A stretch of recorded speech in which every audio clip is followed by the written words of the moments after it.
بسم الله الرحمن الرحيم الحمد لله رب العالمين والصلاة والسلام على أشرف الأنبياء والمرسلين نبينا محمد وعلى آله وأصحابه أجمعين وأشهد أن لا إله إلا الله وحده لا شريك له وأشهد أن محمدا عبده ورسوله صلى الله عليه وسلم أما بعد. Nous avons déjà parlé dans le passé avec le premier des 5 piliers de l'islam, Shahada. Nous avons parlé de façon globale du sens qu'elle portait. Nous allons partir maintenant un tout petit peu plus dans de la précision en parlant des 2 Shahada, Shahadatan. C'est-à-dire que lorsqu'on observe cette phrase par laquelle un homme ou une femme devient musulman, mais aussi une phrase par laquelle on rentre au paradis, une phrase par laquelle on peut obtenir une grande récompense auprès d'Allah Azza wa Jal, même en étant musulman, eh bien finalement elle est séparée en 2 étapes. On a une première étape qui n'est pas exclusive à la mission prophétique de Muhammad sallallahu alayhi wa sallam, mais qui est celle que tous les prophètes ont prononcée. Depuis l'origine de l'homme, depuis Adam alayhi salam jusqu'à Muhammad sallallahu alayhi wa sallam, tous les prophètes ont prôné La ilaha illallah. La ilaha illallah signifie il n'y a d'autre divinité digne d'adoration hormis Allah.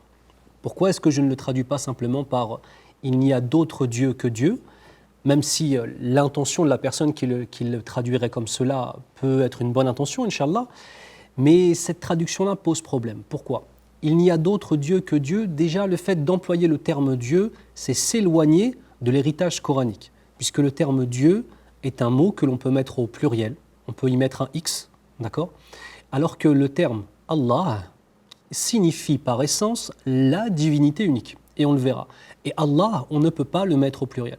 De plus, Allah Azza wa Jal, lorsqu'il a choisi la langue arabe et qu'il s'est exprimé pour nous, pour toute l'humanité en langue arabe, il a choisi d'employer ce terme de Allah. Donc il est important pour nous aussi de l'employer. Donc ça, c'est la première partie, la ilaha. Et nous avons la deuxième partie, la ilaha illallah, et la deuxième partie, Muhammadun Rasulullahi sallallahu alayhi wa sallam. On passe là à la deuxième partie de la shahada, de l'attestation de foi, qui est le premier pilier des 5 piliers de l'islam, d'accord ? Et cela signifie que nous reconnaissons Muhammad sallallahu alayhi wa sallam comme étant le prophète d'Allah Azza wa Jal. C'est-à-dire que l'on reconnaît que lorsqu'il nous parle des éléments religieux, eh bien, ceci n'émane pas de lui, mais c'est une révélation d'Allah Azza wa Jal. Et qu'il est le lien entre nous et Allah Azza wa Jal pour nous transmettre le Coran al-Karim, pour nous réciter le Coran al-Karim et pour nous l'expliquer, nous enseigner le Coran al-Karim. D'accord ? Ça, c'est d'une façon globale. On va aller un petit peu plus dans le détail, Inch'Allah, en répondant à la question « Pourquoi la ilaha illallah ?» Première des choses, eh bien, c'est parce que c'est le premier devoir de tout musulman, je viens juste de vous le dire, c'est le premier pilier des 5 piliers de l'islam. Deuxièmement, le fait de dire cette parole nous protège de l'enfer d'une part et nous fait rentrer au paradis d'autre part. Celui qui meurt sur la ilaha illallah rentrera au paradis. Alors, très important, nous ne sommes pas simplement en train de parler d'une parole qui serait vide de sens. Nous parlons d'une parole avec une personne qui a la certitude de ce qu'elle dit ou de ce qu'il dit, avec la connaissance des tenants et des aboutissants de la ilaha illallah. Vous pensez bien qu'une personne qui nous dirait la ilaha illallah Muhammadur Rasulullah sallallahu alayhi wa sallam, mais qui adore un autre qu'Allah Azza wa Jal tout en disant cela, eh bien cette parole n'aura pas le poids de l'aile d'une mouche au jour du jugement dans sa balance, vous le comprenez bien, c'est évident. Donc vraiment on parle ici de gens qui vont comprendre le sens de la ilaha illallah. De même, la ilaha illallah est la plus importante obligation qui soit. Deuxième question, quelle est la signification de la ilaha illallah ? Comme je vous le disais, il n'y a d'autre divinité digne d'adoration qu'Allah. Mais parmi les sens du terme ilah, vous allez voir que l'amour porte un grand rôle dedans. Et pour cela, on va revenir en fait à 2 choses. Premièrement, l'origine du terme Allah. On a une divergence entre les savants. Une partie pense que le terme Allah, lafzul jalala en tant que tel, n'a pas d'origine. C'est un nom propre à l'origine. D'autres, comme l'imam Sibawi rahimahullah, nous expliquent que justement le terme Allah, lafzul jalala, a une origine. Et qu'à l'origine, il était El-Ilah. Que linguistiquement parlant, c'était El-Ilah. Les Arabes ont une habitude, lorsqu'une parole devient difficile à prononcer ou bien lorsqu'ils la prononcent très très très fréquemment et qu'il y a ce qu'on appelle une thaqala, une lourdeur, eh bien ils ont tendance à faire sauter des lettres, à supprimer des lettres. Et de Alhamdul ilah, Ashkurul ilah, Subhanal ilah, nous sommes passés au fur et à mesure du temps à Alhamdulillah, Subhanallah, Allahu Akbar. Alors que la base c'est Al-Ilahu Akbar. Donc pour comprendre le nom d'Allah Azza wa Jal, il va falloir maintenant revenir à ce mot Al-Ilah, qu'on traduit en français par la divinité. La réalité est un peu plus spirituelle que cela, parce qu'il faut comprendre le terme divinité, ilah. Qu'est-ce qu'il veut dire quand je dis la ilaha illallah? Le terme divinité signifie celui dont la séparation provoque un désespoir profond et le rapprochement implique une joie intense. Un désespoir profond lorsqu'on est éloigné de lui et une joie intense lorsqu'on est rapproché de lui. Il se dit dans la langue arabe, lorsque al-fasil, c'est-à-dire le petit chamelon est en âge d'être séparé de sa mère, on parle d'une chamelle qui a un petit, ce petit s'appelle le fasil, et arrivé à un certain âge, il est temps de le séparer de sa mère. Sauf que quand on le sépare de sa mère pour qu'il puisse être sevré et manger de la nourriture et arrêter de boire le lait de sa mère, pour qu'elle puisse de nouveau être enceinte, eh bien en fait, tant qu'il va pleurer et appeler sa mère, elle refusera de manger. Et tant qu'elle lui répondra, il refusera autre chose que le lait de sa mère. Donc ils avaient l'habitude, les Arabes avaient l'habitude de prendre les chamelons et de les mettre à l'extérieur de la ville. Et donc les Arabes en passant voyaient une scène étrange, plein de petits chamelons entre eux qui étaient en train de pleurer en fait. Et ils disaient « Laqad aliha al-fasil » « Laqad aliha al-fasil » ce qui signifie « ce petit chamelon ressent un déchirement car il est séparé de ceux qu'il aime le plus ». Vous entendez le verbe « aliha ilah » c'est la même origine linguistique. D'accord ? Donc ici, parmi les sens de la ilaha illallah, on a aussi « il n'y a d'autre que je puisse aimer de tout mon cœur et de toute mon âme et de façon complète, sauf Allah Azza wa Jal ». Le terme ilah signifie al-ma'boud, celui qui est adoré en tant que tel. Lorsque je vais dire la ilaha illallah, finalement, ça va être très simple, d'accord ? Ce qui va se passer, c'est que je vais devoir, dans la première partie de la ilaha, faire le ménage. C'est comme si, par exemple, sur cette belle table, mashallah, j'ai plusieurs objets. Eh bien, ces objets-là, d'un coup, je vais tous les balayer. Il ne reste absolument rien. Et dans la deuxième partie, c'est là où on va ramener l'exception. Illallah. Si par exemple, je vais vous montrer un objet maintenant sur cette table, alors qu'il y en a déjà plusieurs, vous n'en voyez qu'un, mais en vérité, il y en a plusieurs, et que vous voyez plusieurs objets, je vous parle d'un objet parmi tous ceux-là. Cela ne serait pas extrêmement clair pour vous. Par contre, si d'un seul coup j'enlève tous les objets et que je n'en laisse qu'un seul, eh bien cet objet sera évident pour vous. Eh bien c'est cet effet-là que linguistiquement parlant, la ilaha illallah reproduit.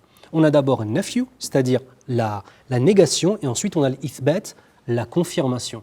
Et c'est l'élément linguistique le plus fort que l'on puisse avoir pour affirmer quelque chose dans la langue arabe. Allah Azza wa Jal nous dit dans le sens « Et il ne leur a été ordonné que d'adorer Allah en lui vouant un culte exclusif. » D'accord ? On ne leur a ordonné que d'adorer Allah Azza wa Jal en étant sincère dans l'unicité absolue d'Allah Azza wa Jal en lui vouant un culte exclusif. Tu fais ça, tu as accompli ce pourquoi tu as été créé, Inch'Allah ta'ala. Les piliers de la ilaha illallah sont donc deux. Comme je vous le disais, le premier c'est la ilaha et c'est le fait d'exclure tout autre adoré qu'Allah Azza wa Jal. Et nous avons dans la deuxième partie illallah. Et ici nous parlons de quoi ? Nous parlons exactement de la confirmation qu'Allah Azza wa Jal est le seul en droit d'être adoré. On va s'arrêter 2 minutes sur quelque chose qui est assez extraordinaire sur la ilaha illallah. Ok. Première des choses, quand on regarde la ilaha illallah, quelles sont les lettres qui sont utilisées ? En fait, il y en a 3. La hamza, le lem et le ha. Ces 3 lettres-là, elles composent le nom Allah. Et les lettres qui sont composées du nom d'Allah ont été prises pour composer la ilaha illallah. Ça, c'est la première des choses. La deuxième des choses, on l'appelle kalimat al-ikhlas, kalimat sir. Tu peux la faire alors que personne ne te voit. Ça fait partie des seuls adhkar, des seules évocations que tu peux faire sans que personne autour de toi ne sache que tu es en train de le faire. Regardez, je vais faire et je ne vais pas bouger mes lèvres. Tu peux être au milieu de gens, s'ils ont une discussion inintéressante, te mettre un petit peu dans ton coin et faire du dhikr et mentionner ton Seigneur en disant « La ilaha illallah » très bas, sans que personne n'entende et que personne ne le sache. Regarde, les lèvres ne bougent pas. « La ilaha illallah, la ilaha illallah, la ilaha illallah » Sans même que les gens ne te voient, tu peux continuer à mentionner Allah subhanahu wa ta'ala. Et dernière des choses, on voit « La ilaha » c'est léger parce que ce n'est pas important. Et on a illallah, on a 2 shadda ici. Pourquoi ? Parce que le plus important là-dedans, bien évidemment, c'est le fait que ce soit Allah Azza wa Jal, lui seul et sans associé, qui ont droit d'être adoré. Allah Azza wa Jal nous dit Allahu waliyul ladhina amanu yukhrijuhum min adh-dhulumati ila an-nur. Ce qui signifie Allah Azza wa Jal est l'allié des croyants, de ceux qui ont cru. Il les sort des ténèbres pour les amener à la lumière. On demande à Allah Azza wa Jal de toujours nous faciliter de pouvoir aller à la lumière, Ya Rabbal Alamin, par le biais de La ilaha illallah, Muhammadun Rasulullah sallallahu alayhi wa sallam. Allah Azza wa Jal nous dit dans le sens du verset, quiconque invoque en dehors d'Allah un autre Dieu, une autre divinité, sachant qu'il ne détient aucune preuve de la légitimité d'un tel acte, son compte l'attend auprès de son Seigneur, et assurément, jamais les mécréants ne réussiront, qu'Allah nous préserve. De même, Allah Azza wa Jal nous dit, c'est-à-dire les faux dieux. Celui donc qui a renié le tarout, c'est-à-dire les faux dieux, les idoles, le diable, et a cru en Allah, a véritablement saisi l'anse la plus sûre, c'est-à-dire a emprunté la meilleure voie et suivi la meilleure religion. فَمَنْ يَكْفُرْ بِالطَّاغُوتِ وَيُؤْمِنْ بِاللَّهِ. Ceux qui vont renier les autres divinités, d'une part. Donc, on est en train de parler de connaître ce qu'est le polythéisme. On va en parler par la suite. Je dois connaître mon ennemi. Je dois le repousser. Je dois le combattre d'une part. Et je dois de l'autre côté, وَيُؤْمِنْ بِاللَّهِ. Et je dois construire ma foi. C'est-à-dire, ce qui est important ici, dans ce verset, parmi les choses importantes, il y a 2 choses. Premièrement, on doit connaître Allah pour l'adorer comme il se doit. Et deuxièmement, on doit connaître ce qui peut détruire le tawhid, ce qui peut détruire la croyance en Allah, et qui s'appelle le shirk, le polythéisme. On doit le connaître pour l'éviter, pour le détruire à son tour. D'accord ? J'espère que les explications sont claires, Inch'Allah, qu'Allah fasse de nous des hommes et des femmes qui vivent sur la ilaha illallah et qui mourront sur la ilaha illallah et seront ressuscités sur la ilaha illallah, ya Rabbal Alamin. اللهم صل على محمد وعلى آل محمد كما صليت على إبراهيم وعلى آل إبراهيم وبارك على محمد وعلى آل محمد كما باركت على إبراهيم وعلى آل إبراهيم في العالمين إنك حميد مجيد والسلام عليكم ورحمة الله وبركاته.